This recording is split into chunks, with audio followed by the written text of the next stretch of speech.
I'd like to introduce our guest speaker today, Michael Swinwood. Michael's a friend from Unity, Ottawa, as many of you know. We've had him here before and always been delighted with Michael's talks. He has a deep understanding of many things spiritual and divine, and we're happy to have you here, Michael. Just to let you know, if you haven't met Michael before, Michael is an Indigenous activist lawyer.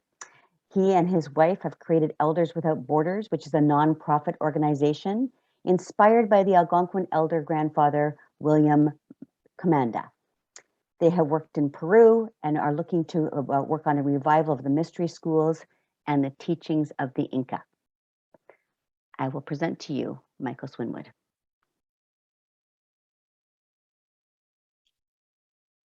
Good morning. I think I'm here, am I? You are. Okay, thank you. Thank you. So I think that what we're, before I start this talk, that maybe we should do a 3 or 4 minute meditation. And what I had in mind was, in keeping with the theme that we've seen to this moment in this service, the idea of the divine within. And the Inca teach that the commandment which says, honor thy father and thy mother, has nothing to do with your biological father and mother. It has to do with the father in the third eye, which was already identified as divine will. And that's the father, and that's wisdom. And in our heart is love, and that's the mother. So within us, if we honor our father and our mother, then we are honoring the divine within. And that's the true meaning of the commandment, honor thy father and thy mother. Because what we are doing is honoring the divine within, the Christ consciousness, if you will. And so I would just ask everyone to be in a relaxed state and close your eyes. I will do 3 ohms to start the meditation. And I want you to visualize in your third eye a father image. And I want you to visualize in your heart the goddess of love.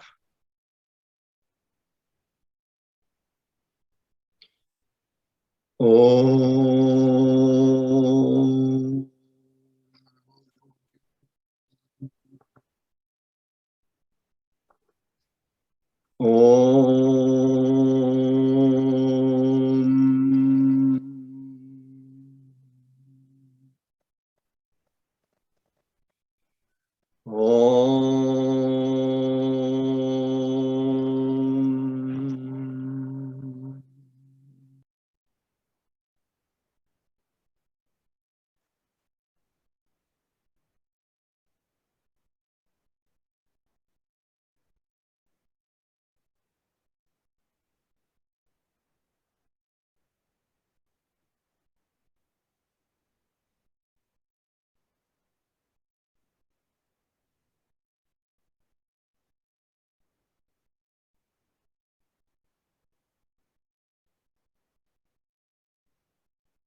the God within, the Father and the Mother. I'm not sure, Marilyn, but I think there was supposed to be an introductory music thing here. I've got it after the meditation, if that's okay, Michael. Yeah. Do you want to go ahead with that now? Yeah, please.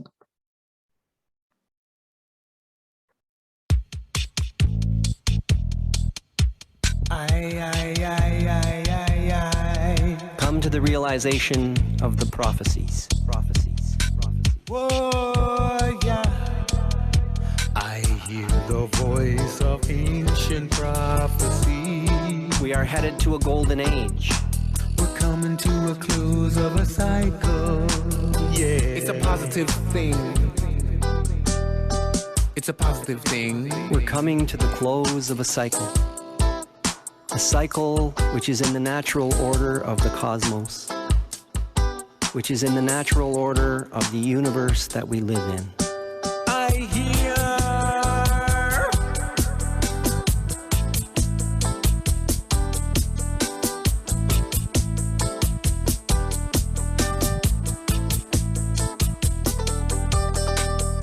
We are headed to a golden age.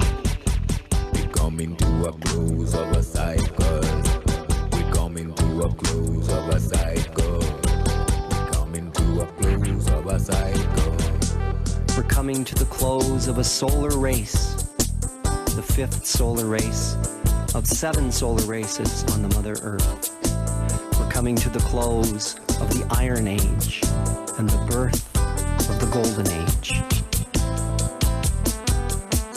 The Golden Age.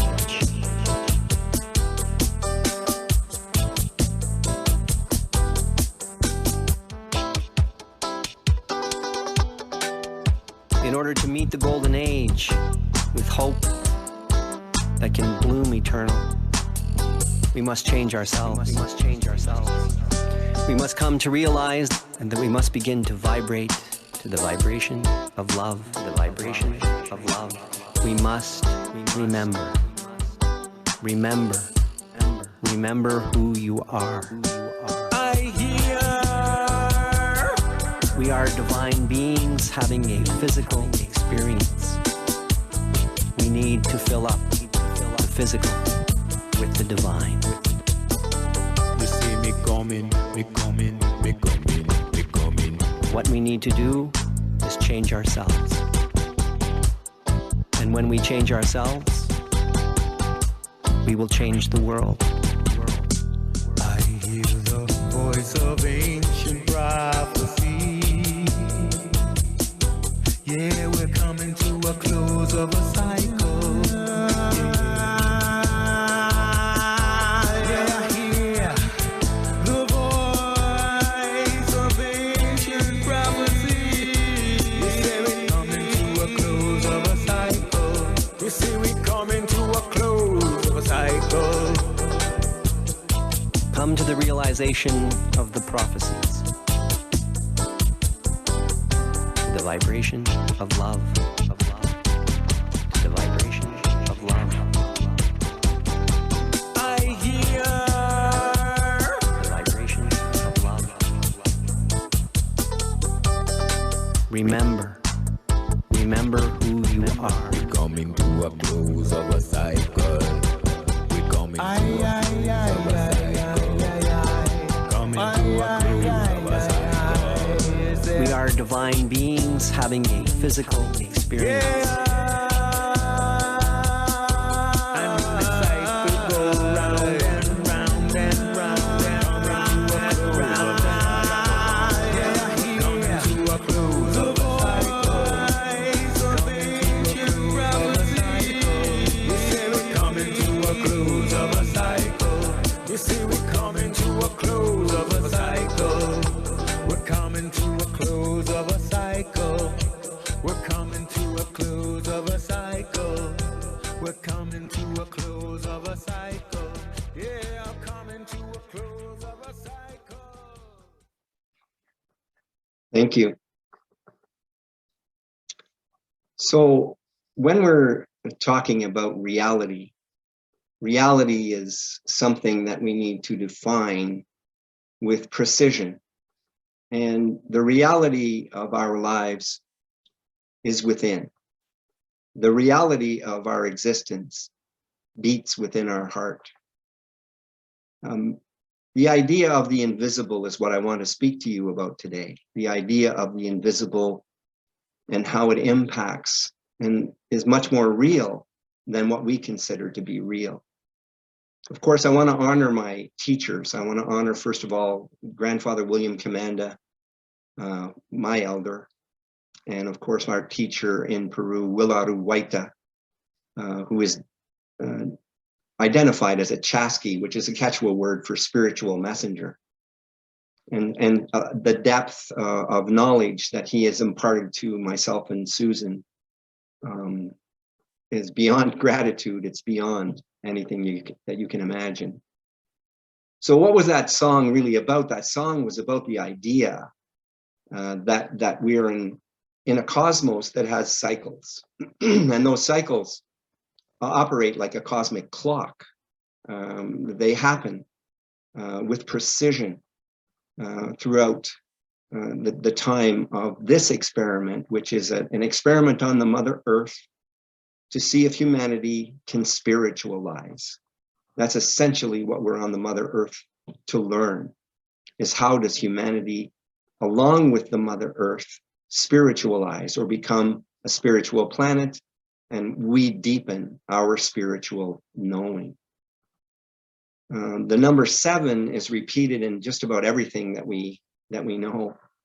Traditionally, 7 days of the week, of course. Behind me is the tapestry of the lotus, of the woman in the lotus position, with the 7 chakras that are displayed.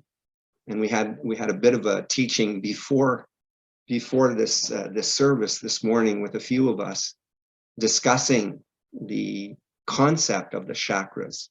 And of course, there are 7 chakras. There are 7 solar races that exist in this solar system in the experiment of whether or not humanity can spiritualize. The 7 solar races were, the first 2 were Adamic and Hyperborean. And we spent those solar races inside the Mother Earth because we are all born in the womb of the Mother. So when the first 2 solar races, we existed in the inner Earth, and there the vibration was higher than on the surface of the Earth, and accordingly matters were viewed as being like paradise. And so the story of Adam and Eve is really the story of our emergence from the inner Earth onto the surface of the Earth. And that 3rd solar race was Lemuria, the land of Mu, which rose to a height and then began to descend and was lost in the Pacific Ocean. That continent sank into the Pacific Ocean. And then along came Atlantis, the 4th solar race. And the same thing happened, rose to a high height, and then began to degenerate, black magic and white magic. And the continent fell into the Atlantic Ocean. And we're the 5th solar race. We're known as Aries, A-R-I-E-S. So the first one was Adamic, the 2nd Hyperborean, the 3rd Lemurian, the 4th Atlantean, and the 5th Aryan, not Hitler's Aryan, but Aries, like the constellation Aries. And the 6th to come will be called Korati, and the 7th will be called spiritual, which is pretty hopeful nomenclature, I would say. So we have to understand, or we should understand, that within the solar races, there is a beginning and an end of the solar race. And in the same way that there are seasons of the year in the cosmos, in our journey around the sun, it takes 26,000 years approximately to go through all the signs of the zodiac. So approximately 2,400 and some years to go through the signs of the zodiac, and you can round that off to 26,000 years. And so in a 26,000 year period, There are 4 seasons. There's a golden age, a silver age, a bronze age, and an iron age. And we are leaving the iron age. We are finished with the iron age, and we are on our way to a golden age. And within the swing of the movement from the iron age to the golden age, there is a purification. This is what humanity is in right now. This is a purification. It's also a time of initiation. Grandfather William Commanda, for instance, carried a belt called the 7 Fires Wampum Belt. And the 7 Fires Wampum Belt essentially described 7 generations and what would happen with those 7 generations. And of course, the 7th, and they're called the 7 Fires Prophecy because each generation is a fire. I heard that word fire used by our leader here today. And isn't it amazing that this is a central point in discussing the divine? Fire. Fire is a central point in discussing the divine. But in any event, grandfather carried the 7 Fire Wampum Belt in 1st generation, 2nd generation. And of course, the Wampum Belt was about the 7th generation, which is us. In this experiment of the Iron Age, we are the 7th fire, if you will. And the Wampum Belt said this: at the 7th fire, humanity will be faced with a choice. And the choice that they make will determine whether or not the 8th fire will be lit. Now, within the concept of fire, we should come to understand that also, I can't really, it's amazing to me how all the lead-ins to this service today just segue me into this discussion, because all of what was said leading up to the prayers, the affirmations, the Maryland speech, you name it, they all combine to bring us to the divine. All of it brings us to the divine. And as we say, we can call the divine God, we can call the divine love, we can call the divine whatever name we wish, but we do recognize it as the creative force in the universe, and it exists in everything. You will find consciousness in a rock. You will find consciousness in the plants. You will find consciousness in the animal. You will find consciousness, sometimes not so good, in humanity. And you will find consciousness in higher dimensional beings. And here's where the invisible comes in. We place so much importance on our senses. We place so much importance on what we can see, touch, feel, taste, etc. But that tapestry that's behind me, with the invisible chakras, a chakra meaning a wheel of energy. It's a Sanskrit word for a wheel of energy. And the 7 chakras, the base of the spine, you'll notice that the loins are called the sacral center, the solar plexus, the heart, the throat, the third eye, and the crown chakra. This morning, one of our participants said, you know, the chakra system is like a piano and the keys on the piano. What a beautiful way of expressing the concept of vibration. What a beautiful way of expressing how to play your piano. Because within it, you see, this is where your vibratory activity is. The base of your spine is survival. The sacral center is desire. The solar plexus is, in essence, an intuitive brain. The heart is the expression of love. The throat is the expression of communication. The third eye is the existence of the divine within. And the crown chakra is the entry and exit point of our connection to universal consciousness. And in essence, every human being is a fire keeper. Because first and foremost, you have the fire of the head, which is electrical in the brain. And you have the fire of the heart, which again is electrical. And you have the fire of the loins. The fire of the head is electric. The fire of the heart is solar. And the fire of the loins is fire by friction. Makes sense, doesn't it? And so why do they say, oh, he's so hot? Not her, but he. And that kind of, I'm on fire, I'm hot for you, all of these kinds of things, because you see, in the end, those are expressions of the fires within, and therefore we're all sacred fire keepers, because how you tend the fire of the head, how you tend the fire of the heart, and how you tend the fire of the loins equals who you are. And so within that setup, if you will, of the human being and its connection to the divine, there is this invisible nature to it. You can't see it. All you can do is with your mental, emotional body, sense it, feel it, and be it. William Shakespeare was right on the money when he said, to be or not to be? That is the question. And the be is to being. Most of us are human doings. We're not human beings. Because if we were human beings, we would come to understand what being means. And to be is to be one with the universal consciousness, to be one with the expression of the divine, to be one with the existence of the divine within, all invisible, not there for your senses, but there for your chakras, and there for your mental, emotional body to begin to focus in on, to begin to make relationship with. Within the nomenclature of the divine, love, universal consciousness, let's take God and let's demonstrate what God can do for us in the sense of definition and break it down through the three letters.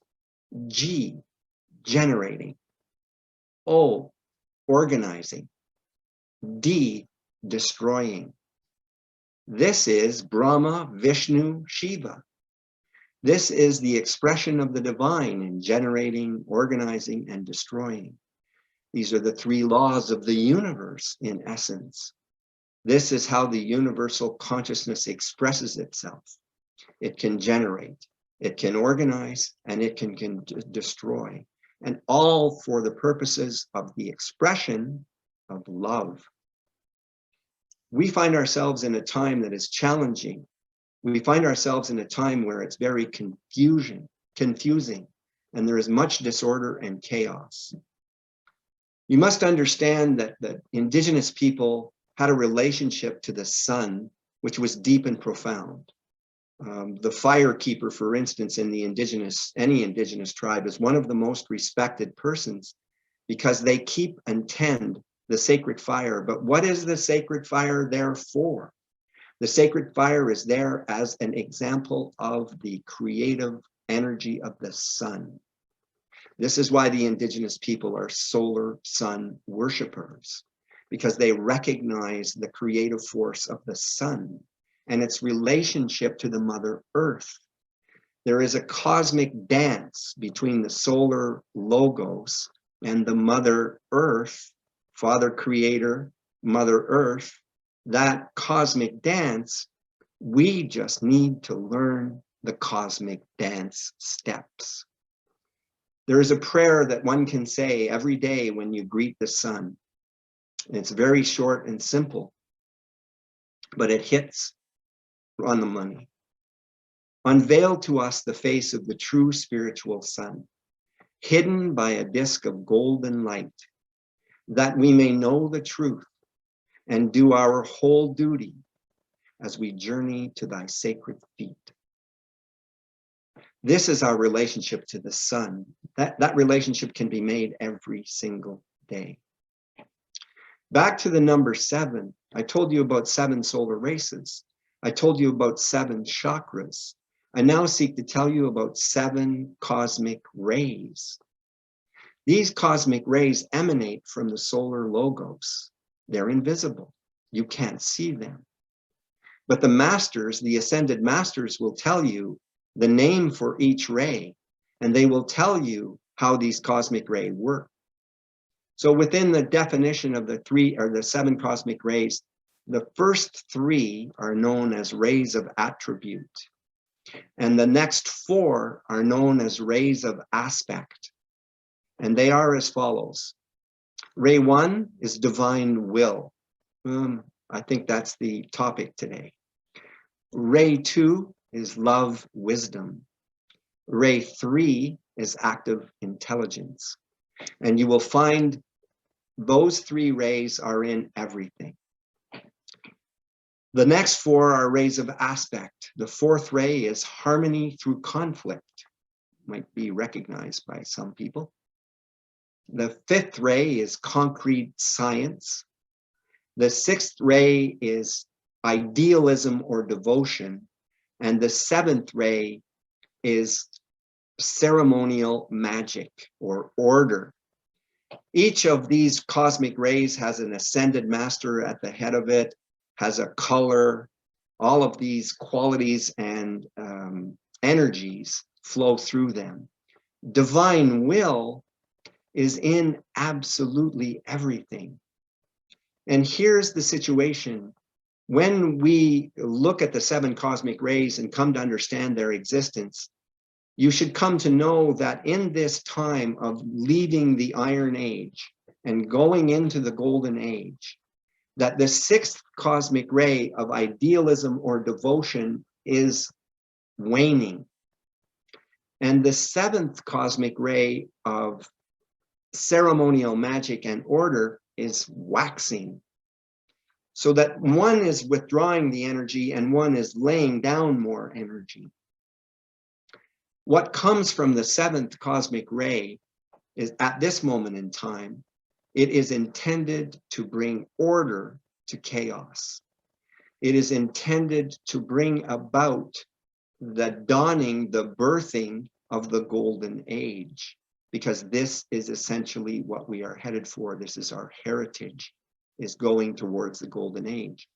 We are the fifth solar race, and we are the midwives of the seeds of the sixth solar race, represented in the children and the grandchildren that you all know, that you all see as having some bit more of a spark in their eye, because they come into this existence with the knowing and the knowledge of what I'm speaking about. What the seventh ray is actually here to do is bring together spirit and matter. Not to have them in a divided way, but to bring them into essentially a complete union. You could say that this is the marriage of the personality and the soul. You see, what we do as human beings, we end up being human doings. And as human doings, we set up our personality as being our currency. This is who we are. This is who we become. This is who we become known as. But it's false, because it's mostly based on the seven egos. There's the seven again, the seven cardinal sins. The seven egos: lust, anger, pride, envy, greed, laziness, and gluttony. All of these seven egos are in each and every one of us. And in order for us to begin to observe how we feed the egos, I can give you an example of how my teacher describes it. You can imagine the man walking, and the best way to do this before you to deeply understand it is to say that each ego has an animal. So lust is the black dog, anger is a bull, envy is a seagull, it'll take your French fries. Peacock is pride. That one's pretty obvious, the peacock. Laziness is a monkey in South America called the puño puño. Sloth-like, hardly can peel a banana to feed itself. It's so lazy. And greed and gluttony is taken by the pig. So 6 animals, 7 egos. So we'll take the man as the example. He's walking down the beach and a beautiful woman in her bikini comes walking by. The black dog comes out, and immediately he becomes lust. Rather than viewing the woman as a goddess, viewing her as a completion of him in relation to the divine universal consciousness, the ego takes over. and the black dog comes out. Goes a little further down the beach and somebody says, you know, you're the greatest person that ever walked the face of the earth. The black dog retreats and out comes the peacock. He goes a little further and somebody says, I hate you, you owe me money, you're the worst person in the world. And the peacock withdraws and the bull comes out. And on all day long. We feed the egos with our mental, emotional bodies. And our mental, emotional bodies become fixated on human doing rather than human being. And if I'm going to be, then I must come to some understanding of what it means to self-realize. You know, Paramahansa Yogananda from India brought to America in 1920 the Self-Realization Fellowship. And this was after 15 or 20 years of studying under very advanced yogis. And what were they trying to teach him? And what is the purpose of a yogi, Y-O-G-I? Well, in essence, you see, we're all potential yogis, each and every one of us, because yogi means to seek God consciousness. And in the end, this is the consciousness that we seek to have within us, and it's represented by your father, and it's represented by your mother. The existence of the divine is within. The Inca, they had an expression that they used, which was Wiracocha, which is the same as Namaste, from the divine in me to the divine in you. What we need to concentrate on in all of this, in this understanding of a human being versus a human doing, is that we have will. And the divine will is the highest expression of the creative force. And we also have will. But that will needs to be connected to the will of the divine. Therefore, when we combine our will with the will of the divine, we make the braid. We make the braid of love and divine wisdom, because we sew it together and they become one in that braid, because we dedicate ourselves to the honoring of the existence of my father and my mother, who exist within me always. When I say to you, Wiracocha, I sincerely mean the divine in you to the divine in me. I acknowledge my divinity and I acknowledge yours. How the world would change if we all lived Namaste, Wiracocha. This is what we have lost. We lost it in the Iron Age because the darkness came in. The darkness went across the land. The darkness is something that has been going on for quite a long time, at least 500 years in the indigenous experience. But I'm going to say for much longer than that. But we are at the end of that cycle, and we are moving ourselves into the golden age. We are the midwives of the birth of the seeds of the sixth solar race. We have an obligation, we have a duty, and it's expressed in unveil to us the face of the true spiritual sun, hidden by a disk of golden light, that we may know the truth and do our whole duty as we journey to thy sacred feet.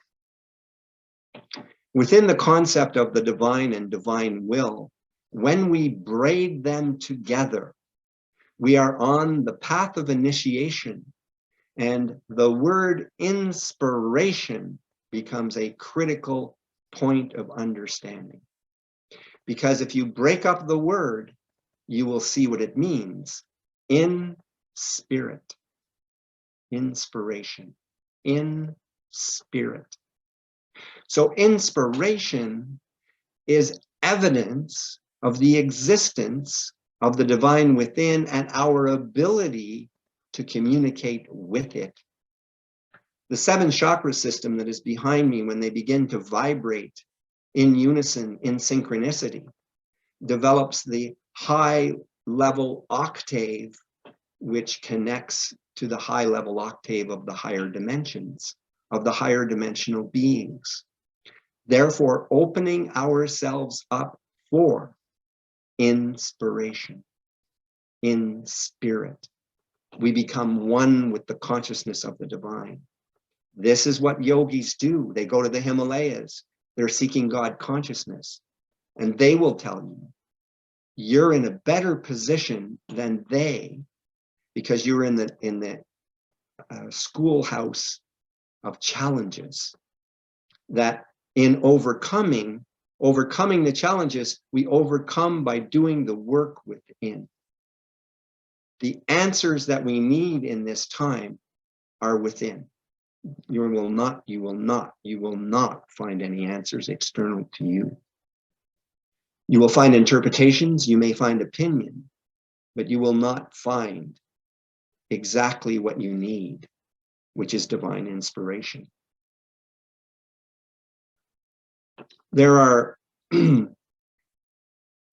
certainly many teachings. There are many teachings that exist. But I took upon myself to look at the sacred texts of most of what we would call organized religions. I've looked at the Quran, I've looked at the Talmud, I've looked at the sacred Bible texts, I've looked at the Bhagavad Gita, and now I'm studying the Bhagavad Gita. But if you look at all these sacred texts, you will see they say the same thing.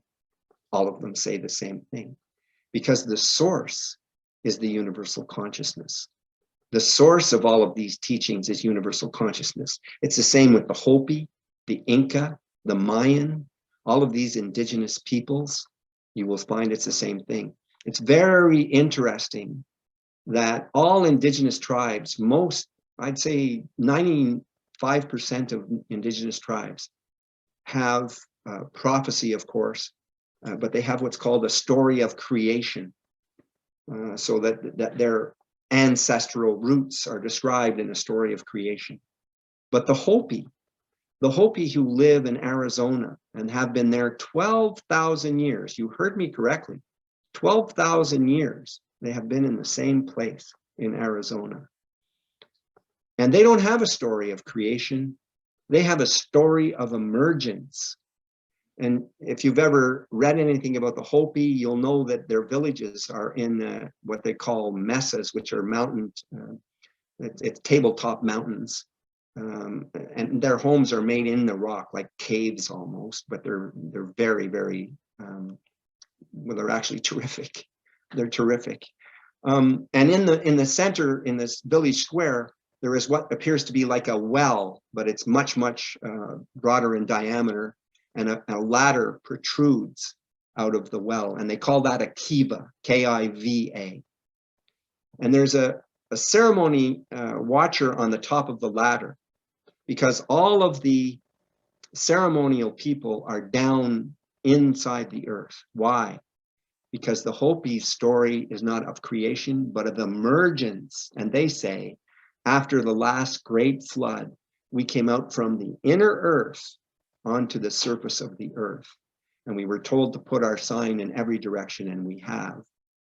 And the kiva is specifically to remember that they came from the inner earth and that this is where they do ceremony. And the ceremonial watcher on the top of the ladder, he is looking for the constellation, the Pleiades. And when he sees the Pleiades overhead, he tells them to begin the ceremony.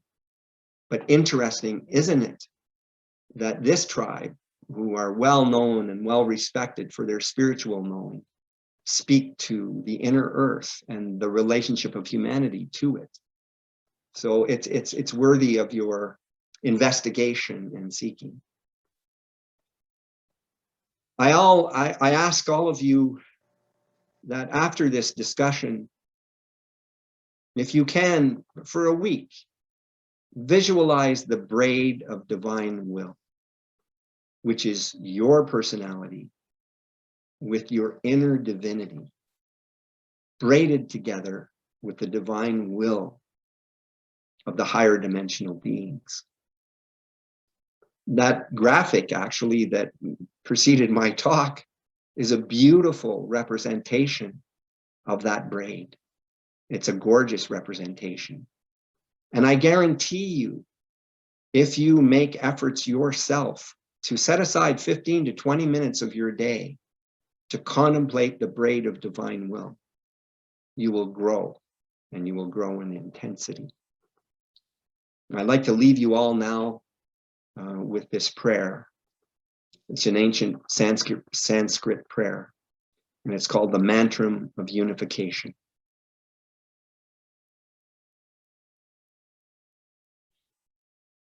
The sons and daughters of men and women are one, and I am one with them.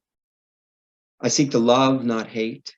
I seek to serve and not exact due service. I seek to heal, not hurt. Let pain bring due reward of light and love. Let the soul control the outer form and life and all events, and bring to light the love which underlies the happenings of the time. Let vision come and insight. Let the future stand revealed. Let inner union demonstrate and outer cleavages be gone. Let love prevail. Let all humanity love. Wiracocha, namaste.